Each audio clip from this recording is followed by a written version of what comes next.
Bug is a 2006 American film directed by William Friedkin and stars Ashley Judd, Michael Shannon, and Harry Connick Jr. And it's based off the 1996 stage play of the same name, in which, interestingly, Michael Shannon had played the same character. So the plot follows a woman unable to move on after losing her child about 10 years ago, leading to the end of her marriage and her ex-husband trying to kill her at one point. You see her early on at her job working at a bar, but after that, it is pretty much a single location film, which initially drew some criticism, but I think it works perfectly well for the story. And the only reason the bar scene, I think, was necessary was that so Ashley Judd and Michael Shannon can meet. And I have to say, man, it is always good to see Michael Shannon. That's how I feel every time I see him. One of the most underrated actors today, in my opinion at least. I mean, the dude is just an absolute, like, secret weapon. Whether he's the lead or a supporting character, it's a guarantee that you will not forget his performance and that he will likely also steal the show. And, of course, he's fantastic here. I mean, he already had the preparation. And, in fact, probably not a surprise, but his performance in Bug is by far the best in the film. There's only 3 main characters here, but still, his performance here is masterful. So Ashley Judd and Michael Shannon end up meeting, and it's a relief for her, you know? Her life is in a pretty goddamn dark place, as I kind of described. And it's probably even worse than that. So she likes the attention, especially from a decent-seeming guy. And Michael Shannon's character, Peter, his name, he's hard to figure out at first because he's a really strange guy. Not in a bad way necessarily, but he's definitely unusual. He's not like most people. So Peter and Agnes, Ashley Judd's character, they hang out at the motel room that she lives in, after work one night, and, they hit it off. And when she learns that he's currently homeless, she offers to let him stay with her for a while. And he really does not want to burden her, but his life is also kind of in shambles, and he needs somebody too. They both do, So 2 kind of desperate, lonely people who found each other.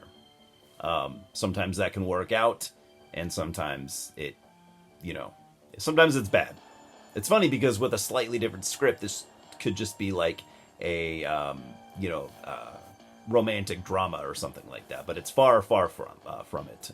Because later that night, Peter finds a bug infestation in Agnes's room and in her bed even. But the thing is, you don't see any bugs. You don't see, as the viewer, you can't see them. He describes them as being super small, but not a single one.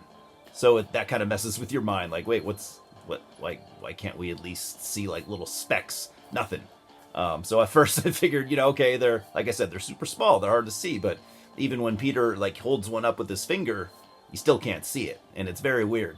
And it's hard to tell, he's talking to Agnes, and it's hard to tell if she can see them either. And that moment is really when this film starts. That's the true beginning of this film. And from here on out, it becomes difficult at times to know what's real and what might be a delusion.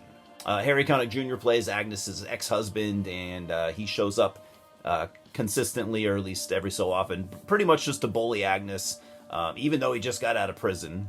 But other than to add to Agnes's misery, he doesn't have a whole lot of purpose here, but man, is he a huge fucking asshole. He's terrible. Peter is honest with Agnes and tells her, how he is actually on the run, but he is innocent. So Peter and Agnes, they form a toxic relationship of sorts and kind of start feeding off each other's paranoia and delusions. And they're both such a mess, that it's kind of hard to tell what's going on at times. And by design, it would seem.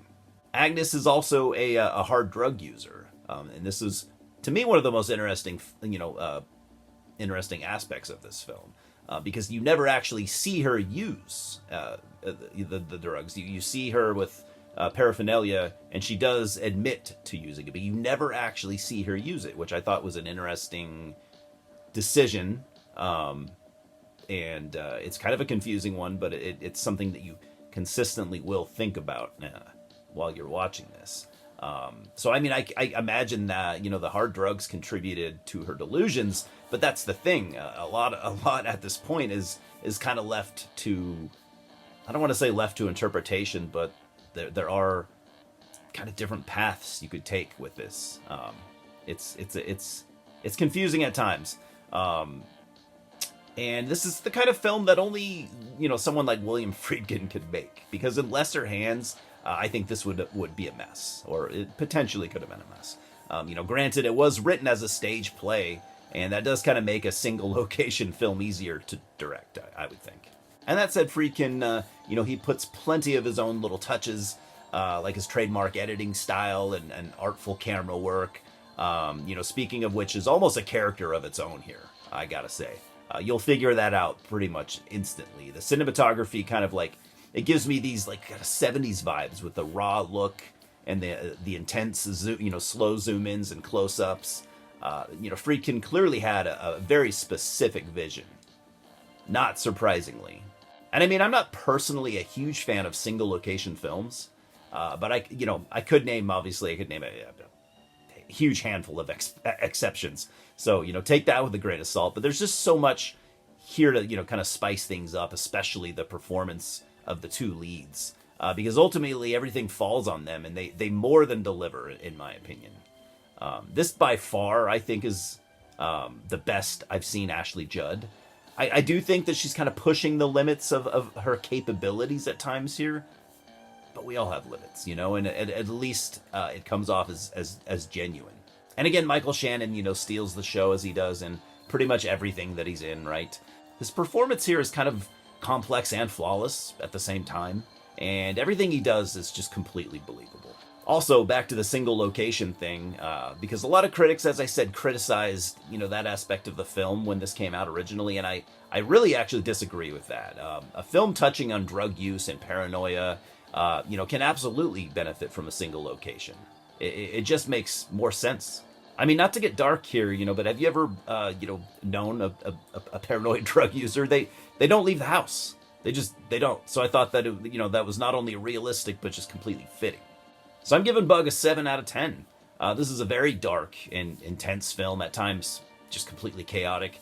It's gained a cult following, despite many critics, picking on it. And I only see it furthering that status over time. Cheers, guys, and I'll see you at the multiplex.